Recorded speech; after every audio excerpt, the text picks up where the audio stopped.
So yung what's up mga tol, welcome back na naman sa ating channel. So today, ang gagawin naman natin ay gagawa tayo ng improvised na pangtistis ng kahoy.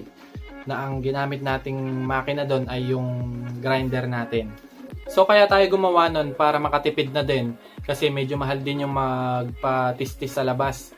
So ang ginagawa natin ngayon, bumibili na lang tayo ng kahoy. Tapos tinitistis natin siya ayon sa laki ng ating ginagawang wooden frame. So yun, pero bago natin simulan, kung di ka pa nakapag-subscribe sa akin channel, mag-subscribe ka na, then click the notification bell para mas lalo kang updated sa mga videos pa natin na i-upload soon. Na siguradong may matututunan kayo tungkol sa ating t-shirt printing.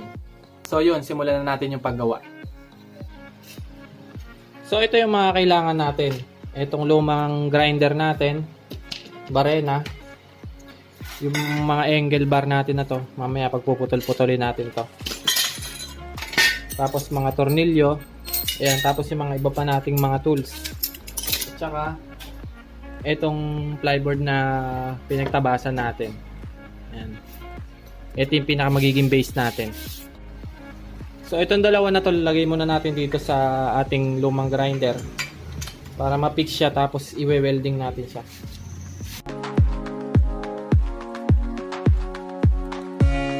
So ito, we-welding muna natin to. Itong dalawang flat bar na to.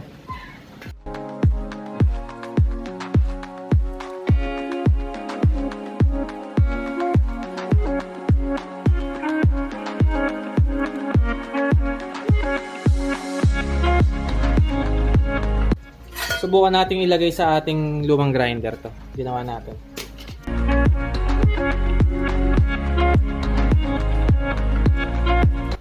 Tapos ito yung gagamitin natin na talim.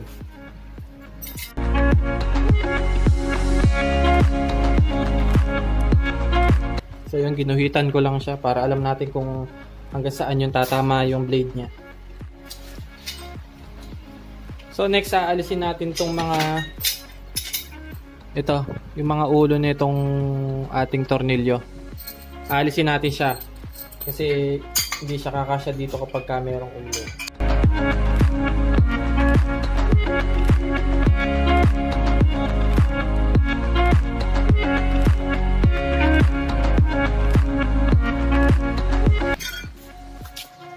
Tapos i-welding natin ngayon dito. Lalagay natin dito.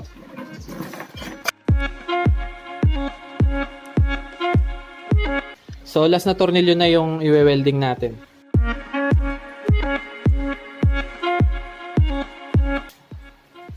So ayan, na welding na natin yung 4 na tornilyo. Ano muna natin, palamigin muna natin. So next, lalagay naman natin tong flat bar, pero bubutasan muna natin siya. Kumbaga ito yung pinaka maghihigpit sa kanya, lalagyan natin ng tornilyo.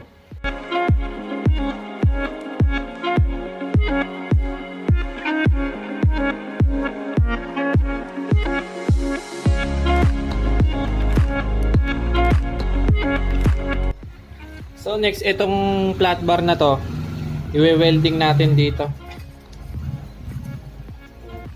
Tapos bubutasan natin dito, lalagyan ng tornilyo. Ito yung kakapit sa kahoy natin na base.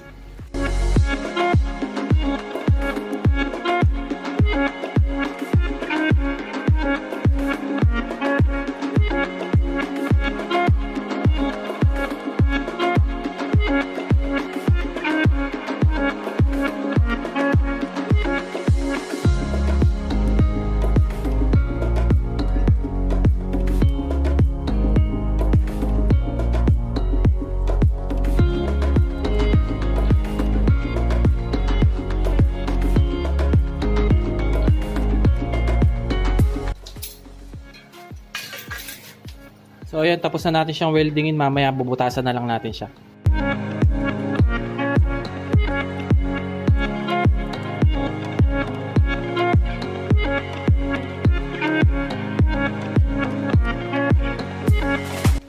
So ayan, may mga butas na siya. Pwede na nating ilagay sa kahoy.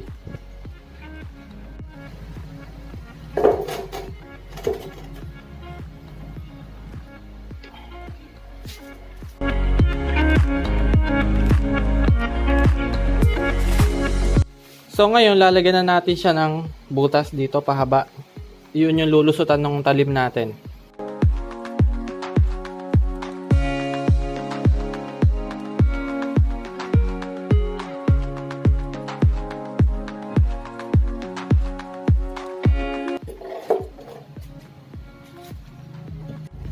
So ngayon, ilalagay na natin yung grinder natin dito sa ginawa nating bakal.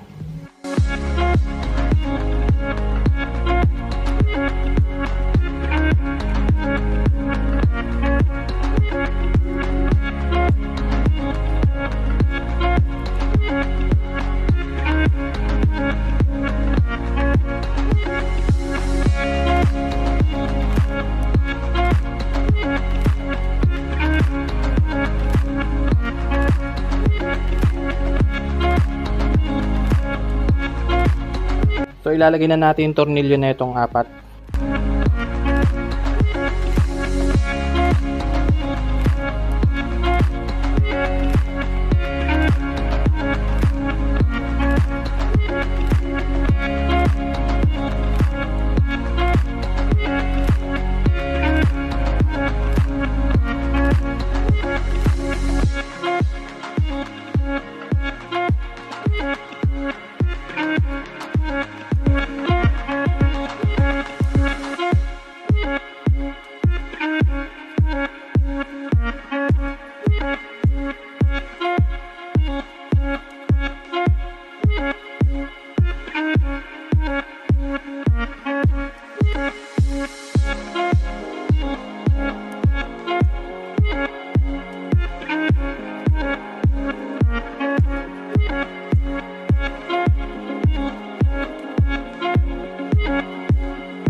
So ayan, ganito na lang muna yung ginawa natin, hindi na nasunod yung kanina.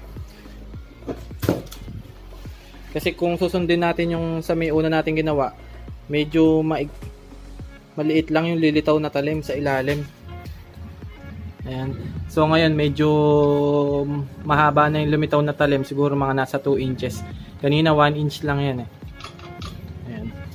Saka mas matibay din tong ganito, puro bakal.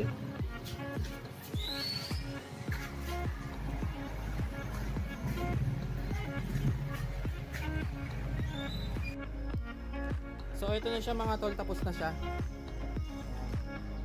Try natin gamitin kung okay siya. Magtitis-tis tayo ng isang kahoy, tingnan natin kung maganda.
So yun, maraming salamat ulit mga tol sa panonood. Sana nakuha nyo kung paano siya gawin. Tsaka sana may mga natutunan ulit kayo sa ating ginawa ngayon. So mga tol, don't forget to subscribe sa ating channel. So maraming salamat ulit.